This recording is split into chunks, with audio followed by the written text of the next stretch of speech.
People like to do when they're not doing the right thing, and you have to cooperate with the others and help others.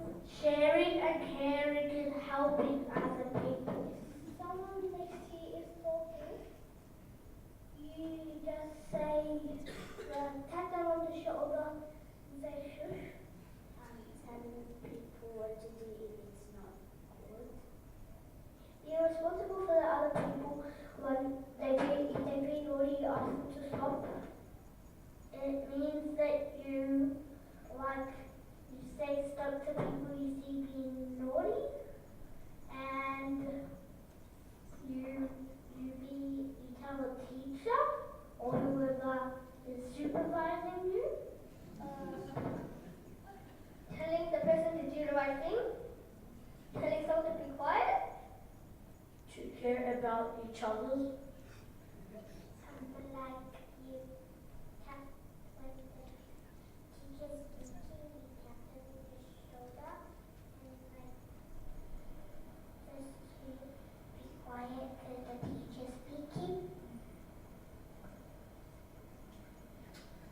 Some of the people, when they don't do work, I just whisper them to do their work, please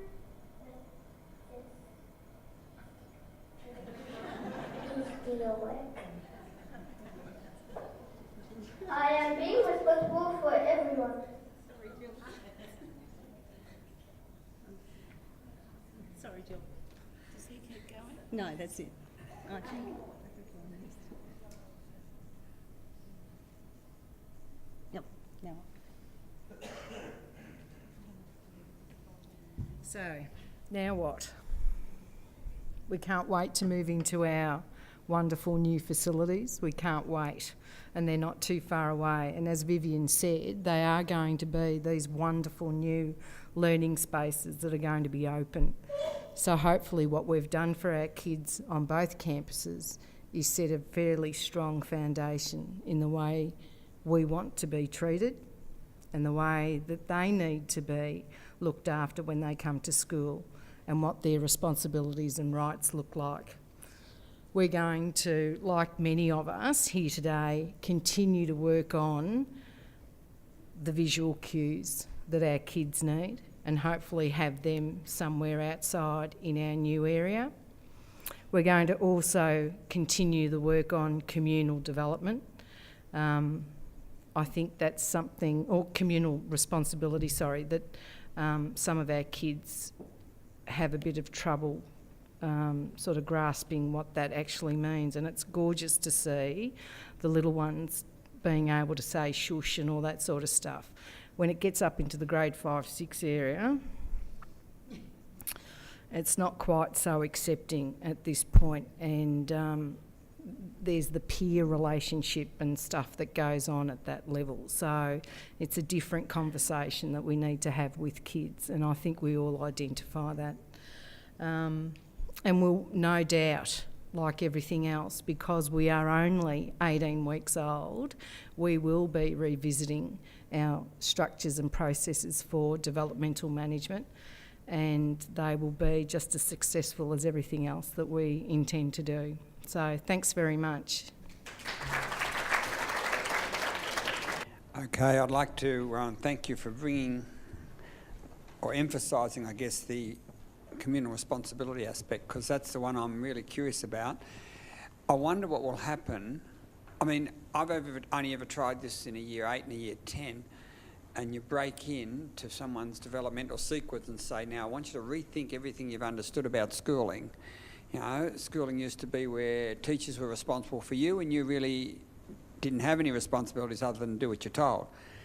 And so in a course of a year, you make an impact of some sort. But what I'm really waiting for is, what's your best guess? I mean, you say 5, 6, they're not like that, and they're not like that. And year 8, they're certainly not like that. And year 9, they're even less like that. But what would be your best guess if this were sequential? In other words, Well, in an ongoing way, in a way, what schools have done is had a different culture. The culture was that the teacher was responsible for everybody, more or less, and if they couldn't manage, then it would go up to administrative sort of level. But other people were responsible for your behaviour in a sense. You were certainly responsible to do the right thing if it was the right thing, or do what you were told if it. Even some of you I noticed, and it's interesting, I wrote it down, you made reference to follow the teacher's instructions. Well, what if the teacher instructs you to do something inappropriate that goes against learning or rights? Are you obliged to follow a teacher's instruction? I don't know, it's an interesting debate. I mean, as a non-teaching person in a school, I'd say absolutely not. If someone tells me to do something that I think is hurtful or really is hurtful, not that I'd do it, but do I have to follow their instruction? Is that the right thing to do always? So if you said, well, if the instruction is contrary, I'll give you an example. In my culture, it says you do what you're told by your parents unless they tell you to do something that is improper. So you don't just do what you're told by your parents.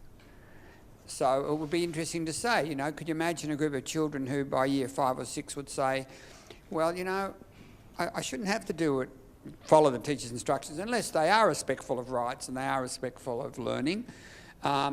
And maybe I should follow them initially and debate that perhaps, but some other time. But it's just an interesting sort of difference to think about. So following your instruction is sort of it's right, it's correct, and it's a remnant of an appropriate one of legitimate power in its appropriate form to protect rights and to protect learning. But there are even limitations on teachers' instructions, in my mind at least. But I suppose, Raymond, you'd hope that within that instruction, if there were kids who were saying, well, disagreeing with it or thinking it's not appropriate, that there would be that element of the ability to have a conversation with the teacher and maybe seek clarification or, you know, say, you know, it's against whatever. Just, do you know what I mean? I agree with you. I mean, you would expect that. I suppose I'm not understanding what sort of an instruction. I can't imagine one. That wouldn't be. Can't imagine one. It's just the philosophy of it. It's just the philosophy of it that a statement which says follow teacher's instructions, it without indicating there is any limit to that, is one that may, in a way, run contrary to do what is appropriate to protect the rights to learning and emotional, physical safety. If a teacher were less... I mean, I'll ask you, I don't know if it's ever been done. Have you ever heard a teacher say something to a child that would have interfered with, unreasonably, the child's learning rights or other children's learning rights or the child's emotional well-being rights or other children's emotional well-being? There's a question for you. Now, it's a serious question, by the way, because I'm not there. So can you give me an example, or am I just being academic? Oh,